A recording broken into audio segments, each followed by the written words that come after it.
Hello traders, here. This is Chris Capri with SecondsGuysForex.com. Today's video is analyzing a live price action trade that I had taken today. I just kind of want to break it down, why I stayed in the trade, why I exited where I did, what was I reading in real time, how I related to the trade, and so forth.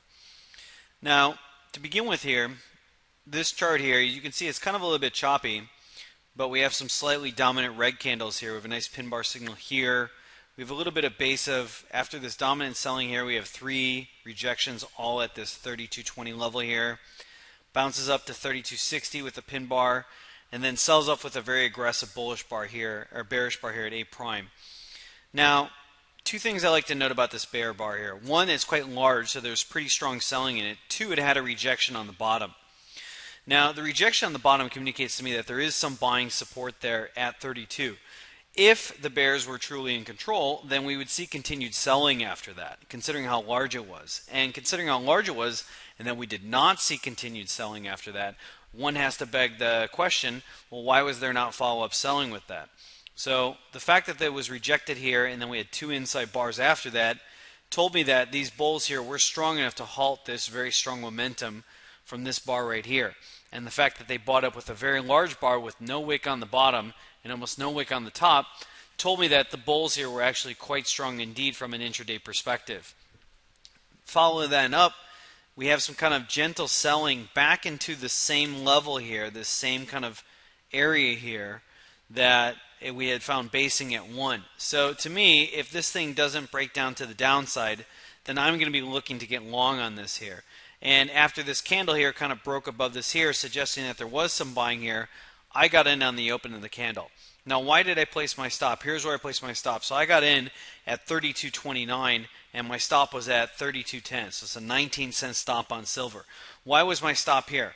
Well, I felt like if this base was going to hold, and considering there was some strong buying here after this rejection here, that this level kind of hold, then I want to put it just below this, because if there is buyers still in the market, they'll likely protect it here or here, and at this point I no longer want to be in it. And so that was where my stop was. Now, in terms of my target was actually much higher, because I was expecting to hold this trade for about, roughly a full day or about a half day's worth of price action, and I was looking at 33.50 as a top. But let me analyze to you in real time what the key points along in this price action move and why I decided to exit the trade.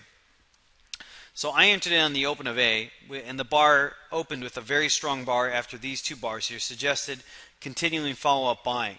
Now we have a little bit of selling here, but look at this really small pin bar here that pulls off the 20 EMA. If it was a very strong bearish bar that sold into this and broke below this, then the selling at this top here might have been legitimate. But we didn't see that. We saw one bear candle, the bulls take over with a pin bar rejection off the 20 EMA, suggesting that the buyers are still in control, and maybe some people are buying off this 20 EMA. So the next bar at B was a very strong bull bar that clears out kind of a range high here at 32.50. And that told me, okay, there really are a lot of bulls in the market, and some of them likely got in here off this rejection off the 20 EMA. So we have more buyers entering the market wanting to take advantage of this move. Now keep in mind 32.60 was a resistance for a while, but do you see how it's actually forming a flag pattern here above the 32.60 here? First, the bullish flag pattern at the top of the range is usually a continuation pattern. But the fact that it held on for so long and rejected off the 20 May, the only touch it had, communicated to me that this is likely going to break higher here. So from here to here, I actually went back to bed. You'll look at the time here. From here is about 6 hours, 7 hours. I actually went to bed. I felt pretty confident in my trade. I was already into profit at this point. I had a very tight stop on it, and I'm willing to accept the risk if it comes back and kicks me out. If it comes back and kicks me out, that's fine. I'm willing to accept the risk. But as I woke up, the market hadn't really given me any contraindication that this market was going to reverse. And if anything, all the signs were communicating that the market was going to continue. So it rejects off the 20 EMA on the only touch that it has, and then it starts to follow a bullish price action squeeze here. For those of you that have read my breakout articles, you'll understand what the squeeze means. At D here, we see another strong candle here. Now keep in mind, this range high here had held for several days. So it probably likely had tripped some stops at the top of this range here, and any intraday stops that were just above this here from anybody who is daring enough to short at these levels right over here. So this communicates to me continued follow-up buying here. The buyers are still completely in control of the market. We do get a couple bearish pullbacks here, but if you notice, both of them have wicks to the downside. And even this blue candle here also has a wick to the downside, communicating to me that there are players who are willing to buy this up on dips, on small little dips over here. That is further followed up with buying up 6 out of the next 7 candles there. Now, the first 3 bullish candles out of 4 are actually quite strong. But you notice how they start to actually weaken up into 33.20. They get smaller. That's communicating to me that there might be some sellers here who are willing to absorb this current move and slow down this momentum. We get a bearish pin bar rejection at E. Even though it's small, it came after a series of blue candles getting smaller and smaller, which means that the buying orders were getting absorbed at this level. And the follow-up selling at F communicated to me, okay, there is some sellers willing to, sell it here, and probably some profit taking happening after that. We get a flag pattern after F here, and so we get no contraindication that we're going to reattack the upside. And then the further selling at G communicate to me, okay, this is definitely some profit taking happening here. The sellers here are short-term in control, and so with that being said, I decide to see what would happen off the 20 EMA. I get a bear candle, and then I decide at the exit out on this open of the next candle here. Now, keep in mind, I exited at 33 and I got in at 32.90.